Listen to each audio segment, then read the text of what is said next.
నిన్న డీజీపీ ఆఫీసులో, నేడు ఏసీపీ ఆఫీసులో అసలు కాకీలకేమైంది? సాధారణంగా పోలీస్ స్టేషన్ కి రోజు ఎన్నో రకాల మనుషులు వస్తుంటారు.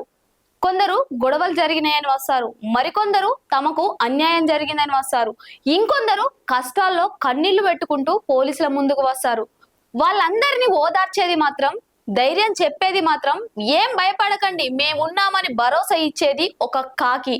కానీ అదే కాకికి ఒకరోజు భరోసా అవసరమైతే ఏమైంది అన్నా అని అడిగే మనిషే లేకపోతే ఇదే ఇప్పుడు పోలీస్ శాఖలో ఒక పెద్ద ప్రశ్నగా మారుతుంది. ఎల్బీ నగర్ పోలీస్ స్టేషన్ పరిధిలో కానిస్టేబుల్ సాయి కుమార్ ఆత్మహత్య ఘటన మరోసారి ఎన్నో ప్రశ్నలను ముందుకు తెచ్చింది.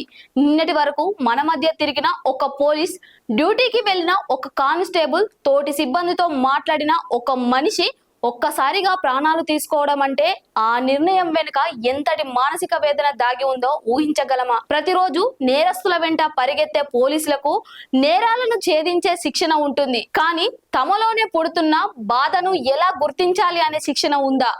ఇతరుల సమస్యలను పరిష్కరించే పోలీస్ శాఖ తన సిబ్బంది సమస్యలను ఎంతవరకు వింటుంది? ఒక కానిస్టేబుల్ కి కూడా కుటుంబం ఉంటుంది, అతని కోసం ఎదురు చూసే భార్య ఉంటుంది, తండ్రి కోసం ఎదురు చూసే పిల్లలు ఉంటారు, కొడుకు ఇంటికి వస్తాడని ఆశగా చూసే తల్లిదండ్రులు ఉంటారు, అతడు డ్యూటీకి వెళ్ళినప్పుడు జాగ్రత్తగా వెళ్ళిరా అని చెప్పే వాళ్ళు ఉంటారు. కానీ అతని మనసులో ఏం జరుగుతుందో అని అడిగే వాళ్ళు ఎంతమంది? కాకి వేసుకున్నాడు కదా బాధ ఉండదా? పోలీస్ అయ్యాడని కన్నీళ్లు రావా? కానిస్టేబుల్ కాబట్టి ఒత్తిడి ఉండదా? మన భద్రత కోసం రాత్రంతా మేల్కొని ఉండే పోలీసు తనలో జరుగుతున్న యుద్ధంలో మాత్రం ఒంటరిగా మిగిలిపోతే పరిస్థితి ఇలాగే ఉంటుంది. నేరస్తులపై ఎక్కువ పెట్టాల్సిన తుపాకీ తన వైపు ఎందుకు తిరుగుతుంది? ఇతరుల ప్రాణాలను కాపాడే చేతులే తమ ప్రాణాలను ఎందుకు వదులుకుంటున్నారు? ఇది ఒక సాయి కుమార్ కుటుంబం బాధ కాదు.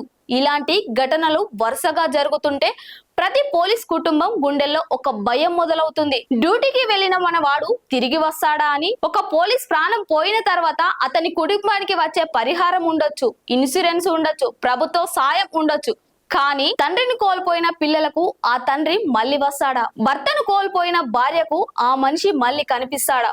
కొడుకును కోల్పోయిన తల్లిదండ్రులకు ఆ కొడుకు మళ్ళీ పలకరిస్తాడా? రారు.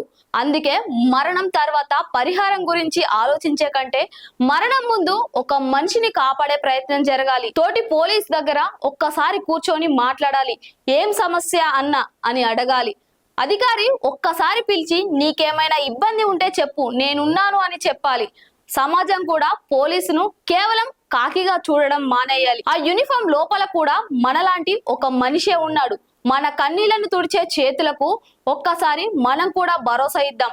ఎందుకంటే పోలీసుల ప్రాణం కూడా ప్రాణమే, పోలీస్ కుటుంబం కూడా కుటుంబమే, పోలీస్ కన్నీరు కూడా కన్నీరే. కాకిని చూసి భయపడడం కాదు, కాకి వెనుకున్న మనిషిని అర్థం చేసుకోవాల్సిన సమయం ఇది. అసలు కాకిలకు ఏమైంది అనే ప్రశ్న కంటే కాకిలను మనం ముందే అర్థం చేసుకోలేకపోయామా అనే ప్రశ్నకు సమాధానం వెతకాల్సిన సమయం వచ్చింది.